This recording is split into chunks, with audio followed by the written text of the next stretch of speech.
സുഹൃത്തുക്കളെ, ഇന്ന് നമ്മുടെ ഈ സന്തോഷവേളയിൽ പങ്കെടുക്കുവാൻ ചില വിശിഷ്ടാതിഥികൾ ഇവിടെ എത്തിച്ചേർന്നിട്ടുണ്ട്.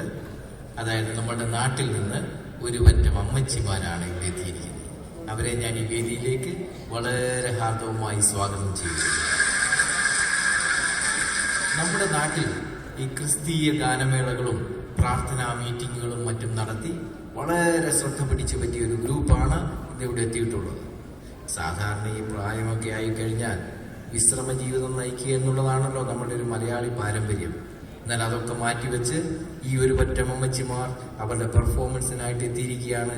അവരെ ഞാൻ ഒരിക്കൽ കൂടി ഹാർദവമായി സ്വാഗതം ചെയ്യും. നാട്ടിൽ നിന്ന് ദേശാടന പക്ഷികളെ പോലെ ഈ സമ്മറിൽ ഇവിടെ വന്ന അമ്മച്ചിമാർക്ക് എല്ലാ ഭാവങ്ങളും നേർന്നുകൊള്ളുകയും ചെയ്യുന്നു. ദേശാടന പക്ഷികളെ പോലെ വരാൻ ഞങ്ങൾ എന്നാ കനേഡിയൻ ഗീസാണോടാ?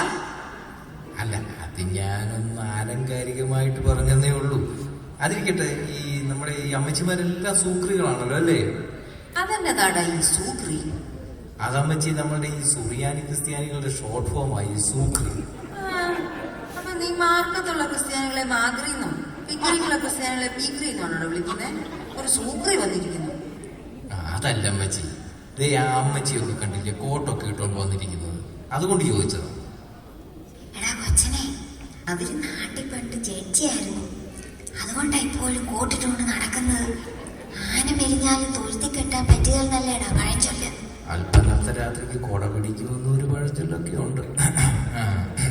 ഏതായാലും നമുക്ക് പ്രാർത്ഥിച്ചിട്ട് ഈ പ്രോഗ്രാം കൊണ്ട് തുടങ്ങാം. ആദ്യം നമ്മുടെ ജഡ്ജി അമ്മച്ചി ഒന്ന് പ്രാർത്ഥിച്ചാട്ടെ. യുവർ ഓണർ, ഞങ്ങളുടെ പെറ്റീഷൻസ് എല്ലാം നിന്റെ മുൻപിൽ വയ്ക്കുന്നു. ഞങ്ങളുടെ ഹർജികളെല്ലാം നീ പരിഗണിക്കണമേ. അതൊന്നും യുവർ ഓണർ നീ ഓവർ റൂൾ ചെയ്യരുതേ. ഞങ്ങളുടെ സിവിലും ക്രിമിനലുമായ എല്ലാ കുറ്റങ്ങളും നീ ക്ഷമിക്കണമേ. കുരിശിൽ വെച്ച് നീ കള്ളനെ കൈക്കൊണ്ടതുപോലെ IPC സെക്ഷൻ 144, 138B കൊല, കളവ്, മോഷണം എന്നീ വകുപ്പ് പ്രകാരം വധശിക്ഷ ലഭിക്കേണ്ട കള്ളനെ നീ രക്ഷിച്ചല്ലോ. 3 വർഷം നിന്റെ കൂടെ നടന്ന് അവസാനം 3 പ്രാവശ്യം നിന്നെ തള്ളിപ്പറഞ്ഞ പത്രോസ് IPC section 48A വിശ്വാസവഞ്ചന, IPC section 482(b) obtaining fraudulent statement എന്ന വകുപ്പ് പ്രകാരം 10 വർഷം ജയിലിൽ ഗോതമ്പുണ്ട് തിന്നേണ്ട പത്രോസിനോട് നീ ക്ഷമിച്ചതുപോലെ ക്രിമിനൽ കോഡ് 1 മുതൽ 494(b) വരെ എല്ലാ കുറ്റങ്ങളും ചെയ്ത് ഞങ്ങളോട് ക്ഷമിക്കണമേ.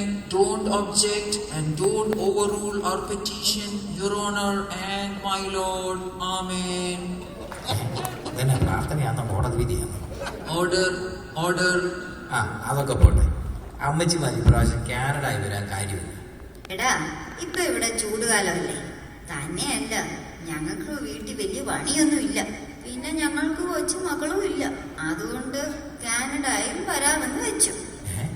കാനഡയിൽ വന്നാൽ കൊച്ചുമക്കൾ ഉണ്ടാകുമെന്ന് ആരാ പറഞ്ഞത്?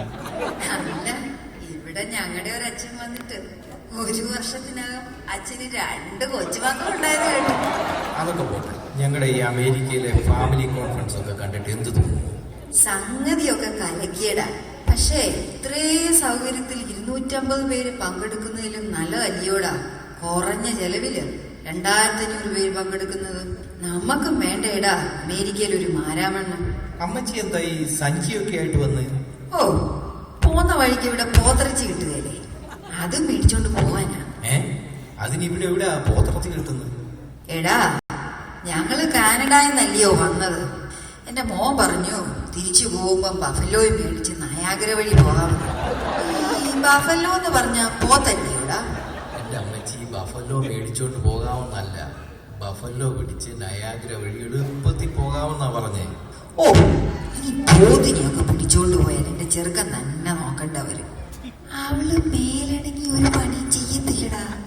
അമ്മച്ചി, ഈ ബഫലോ എന്ന് പറഞ്ഞാലേ അമേരിക്കയിലെ ഒരു സ്ഥലമാണ്, അതിലെ തിരിച്ചു പോകാമെന്നാ മോൻ പറഞ്ഞത്. ആന്നോ? ഈ അമേരിക്കക്കാരുടെ ഒരു കാര്യം, ബഫലോ നോക്കി ആരെങ്കിലും സ്ഥലത്തിന് പേരിടുകൂടി. അമ്മച്ചിയുടെ നാടെവിടാ? കുറച്ച് തെക്കാ, കാളകെട്ടി. നാട്ടിൽ കാളകെട്ടി, ഇവിടെ ബഫല്ലോ സിറ്റി, അത്രേ ഉള്ളൂ. നമുക്ക് ഇനി സമയമൊന്നും കളയാനില്ല. ഇതൊരു വളരെ ചുരുങ്ങിയ സമയത്തേക്കുള്ളൊരു പ്രോഗ്രാമാണ്. ഒരു ഗാനമേള ഒന്നും നടത്താനുള്ള സമയം തൽക്കാലം ഇല്ല അമ്മച്ചിമാരെ. ഒരു കാര്യം ചെയ്യാം, ഞാൻ ചില ചോദ്യങ്ങൾ അങ്ങോട്ട് ചോദിക്കാം. നിങ്ങൾ പാട്ടിലൂടെ അതിന്റെ മറുപടി ഇങ്ങോട്ട് തന്നാൽ മതി. അതാകുമ്പോൾ പാട്ടും നടക്കും, എന്റെ ചോദ്യവും നടക്കും. എങ്ങനുണ്ട്? ആയിക്കോട്ടെ. എന്നാ പിടിച്ചു ആദ്യത്തെ ചോദ്യം. ഈ അമ്മച്ചിമാരല്ല എന്നെ എപ്പോഴും വെള്ളം മുണ്ടും വെള്ളച്ചട്ടയും ഇട്ടോട്ട് നടക്കുന്നത്?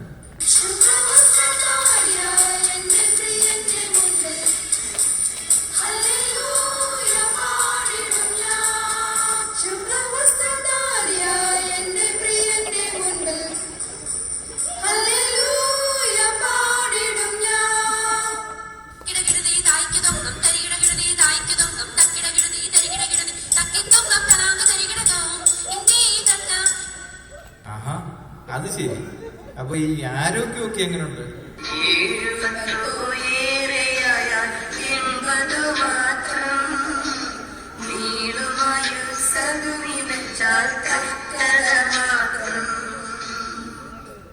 അപ്പൊ ഈ മക്കളൊക്കെ നല്ലപോലെ നോക്കുന്നുണ്ടോ?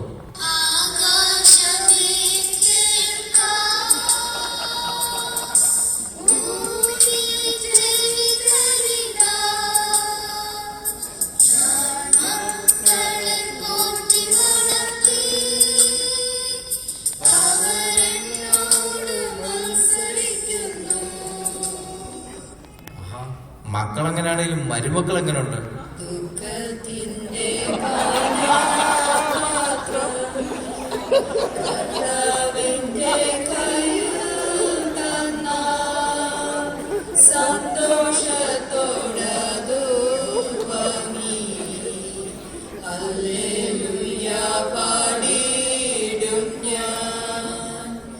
ആഹാ, അപ്പൊ ഇവിടെ കാണുന്ന ചാട്ടമൊക്കെ ഉള്ളൂ.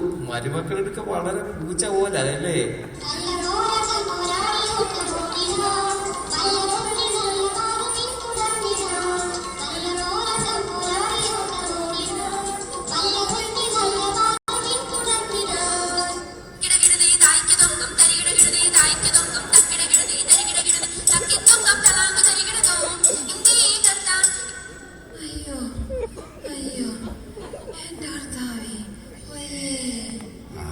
നേരെ എഴുന്നേറ്റ് നിൽക്കാൻ വേല, പക്ഷെ പോരാട്ടത്തിന് കുറവൊന്നുമില്ല.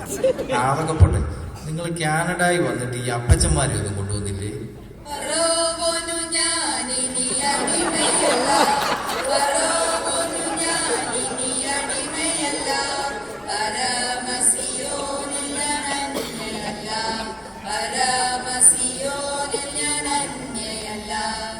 ആഹാ, അത് ശരി. ഇതേ ആ അമ്മച്ചിക്ക് മാത്രമേ ഉള്ളൂ അപ്പച്ചനോട് സ്നേഹം. ഇതേ കണ്ടില്ലേ, ആ അമ്മച്ചി മാത്രം ഇത് പാടിയില്ല. അതവിടെ കെട്ടിയോ നേരത്തെ മരിച്ചു പോയിക്കൊണ്ടാവും. കണ്ടോ, അതാ ഞാൻ പറഞ്ഞത്. അപ്പച്ചനില്ലാത്തപ്പോഴാ അമ്മച്ചിക്ക് അപ്പച്ചന്റെ വില മനസ്സിലായത്. കണ്ണുള്ളപ്പം കണ്ണിന്റെ വില അറിയത്തില്ല, അല്ലയോ അമ്മച്ചി? സങ്കടങ്ങൾ സകലവും സംഹാരദൂതൻ എന്നെ കടന്നുപോയി, സംഹാരദൂതൻ എന്നെ കടന്നുപോയി. കിടക്കുന്നു. അതൊക്കെ പോട്ടെ, ഇവിടെ വന്നിട്ട് ഈ ഭദ്രാസനത്തിലെ ഏറ്റവും സീനിയർ മോസ്റ്റ് അച്ഛനെ നിങ്ങൾ പരിചയപ്പെട്ടു? ഇല്ല. ആരാ? ഞാനൊരു ക്ലൂ തരാം. നീ ടിവിയിലെ റിയാലിറ്റി ഷോ കളിക്കാതെ അച്ഛന്റെ പേര് പറയടാ. എന്താ കേട്ടു? Reverend doctor John Panikkarachan.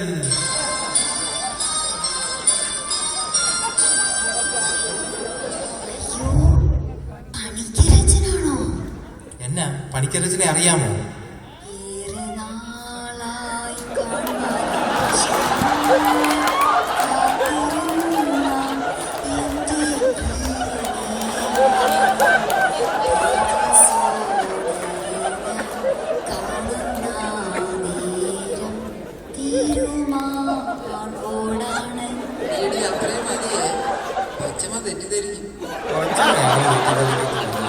അതൊക്കെ ഇരിക്കട്ടെ, കൊച്ചമ്മ അറിയാമോ?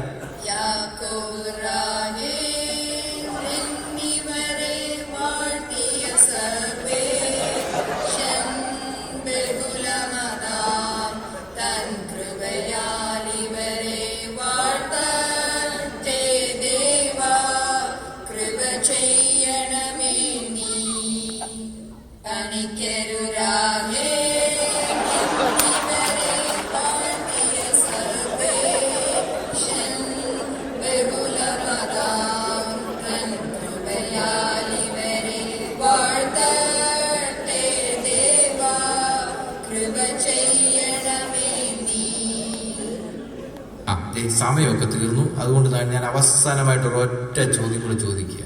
ഈ ഫാമിലി കോൺഫറൻസിന് സംബന്ധിക്കുന്ന നോർത്ത് അമേരിക്കയിലെ ഈ മർത്തോമക്കാരോട് നിങ്ങൾക്ക് എന്താ പറയാനുള്ളത്?